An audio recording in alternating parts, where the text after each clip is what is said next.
Welcome, food travelers, to an episode here in Phoenix, Arizona. This is my first time here in Phoenix, Arizona. I've actually never been here before. How about you, Simon? I'm pretty familiar with Arizona. I've been there quite a few times. At some point, I was there annually, so I have been there quite a bit. So starting off here in this episode, we're headed to Ren and Wolf. It's a restaurant here in downtown Phoenix, and it's kind of in between the City Hall and Convention Center.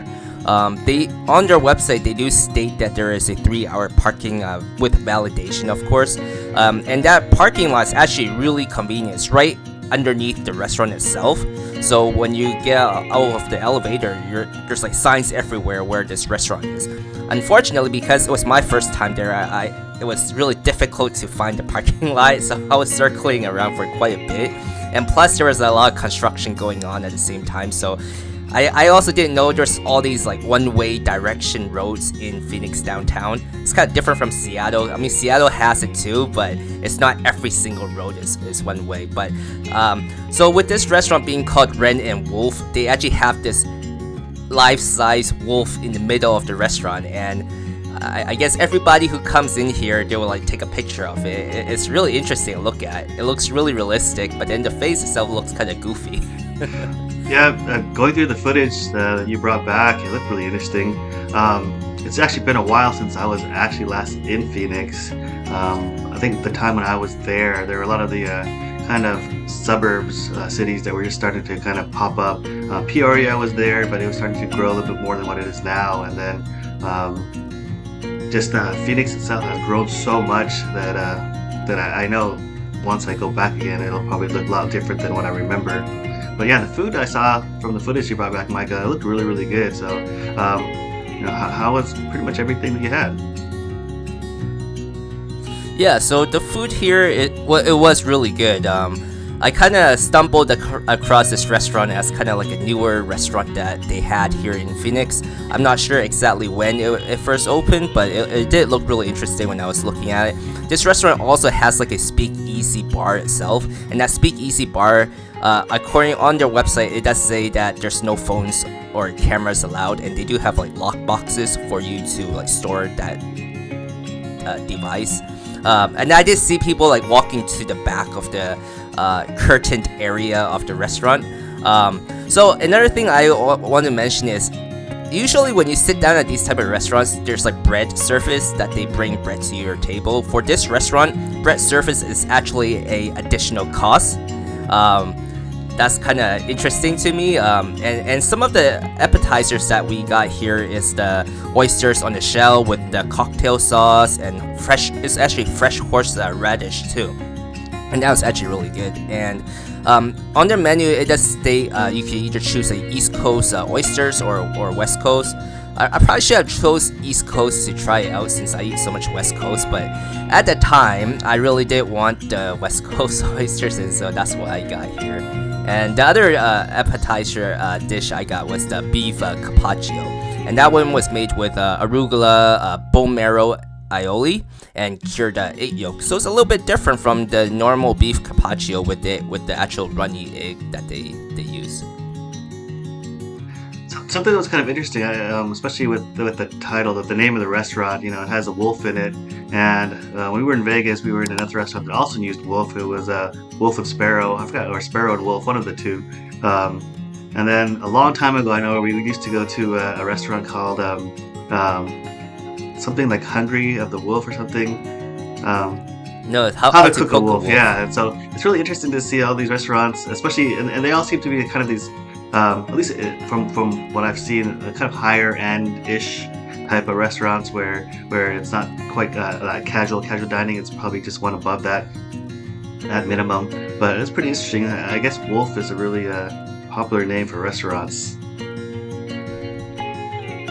Yeah, it sure is. I mean, but this is like the first one with the actual wolf inside, which is really cool. So for the entree, I got two entrees. I got a duck breast dish and also a 16-ounce beef Wellington. So with this beef Wellington, it's actually served for two, supposedly. And you know from our previous episode in like Las Vegas when we went to Bordeaux, the beef Wellington was exactly for 2, but this was pretty big. And then I remember the server came up and said, "Hey, your beef Wellington is done. We're just letting it rest right now."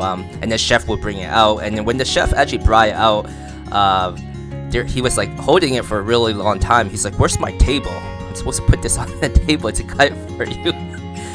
But it's cool that they have this plating surface. You get to watch it cut open and you get to see everything. And it was really, really juicy. It's actually made with mushroom sauce and I think potatoes within the puff pastry, which is kind of interesting, and it was pretty good. For this whole beef Wellington, is actually pretty inexpensive. It's like $178 for 2, and you get that big of a piece. I mean, there's a lot of places in Seattle you can't even get that beef Wellington for half that price. Yeah, when I first saw the footage of the beef Wellington, of course it brought back memories of our past times, and we've had at least a couple times where we had the beef Wellington, like Micah mentioned before, at Bordeaux, which we really enjoyed. And you can watch that episode if you want to see that, and we'll put that in the link. But we also went to another spot, and probably a lot of people might not be too happy with this one, but it was a time we went to Gordon Ramsay's Steak, and for me, he was well known for his beef Wellington, but the time that we went there, Micah, I did not enjoy it at all.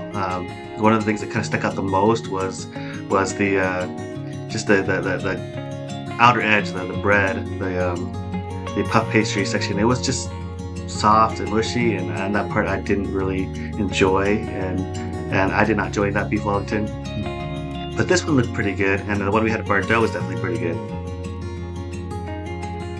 Yeah, I do remember that experience at Gordon Ramsay's. The other thing was with Gordon Ramsay's that I didn't like was the plating. When I remember when they were putting it on the table, they would put it at angles so that everything would slide off to on the edge. So with this one, they placed it perfectly center, which is what you're supposed to do, so that nothing will fall off. And I mean, it was really good. It's really, really juicy, and with that potato, I think it kind of adds like an additional flavor to it. I don't see that very often. Usually they just make it with just the puff pastry, huh? I'm not 100% sure, since I know people all have their different variances, but I mean, looking from the size of it, it looks like it's at least a serving for like 4 from what I saw. I know generally they usually cut the ends off and they kind of discard it. They don't really serve that part. But even I think with the edges cut off, it seems like at least 4 servings for the puff pastry. Yeah, and I also did want to mention the duck was actually really good too. The duck was actually priced really well. I think it was like 30 something. So it's definitely worth a visit, just if you don't want to eat the beef Wellington, and just getting the duck was good enough. So for this dessert, it's called Lost in the Woods. It fits really, really well with like the restaurant and everything, and I think the name is really good. So this one is actually a dark chocolate mousse with caramel and hazelnut. It was really sweet. It was really heavy, but it was really, really good. So if you're into like really heavy sweet desserts, this is a really good choice, because I was kind of looking through the menu, and I guess you can also get gelato as well, but it's not quite as elaborate as this one. And for this notable is the beef Wellington. It's extremely flavorful. It just melts in your mouth. The pastry was crispy and delicious. Definitely try this one. If you've enjoyed the content you've seen, don't forget to support the channel and hit like and subscribe. And if you want to see additional pictures of food and our travels, go over to our Instagram page and follow us there. And thanks for watching.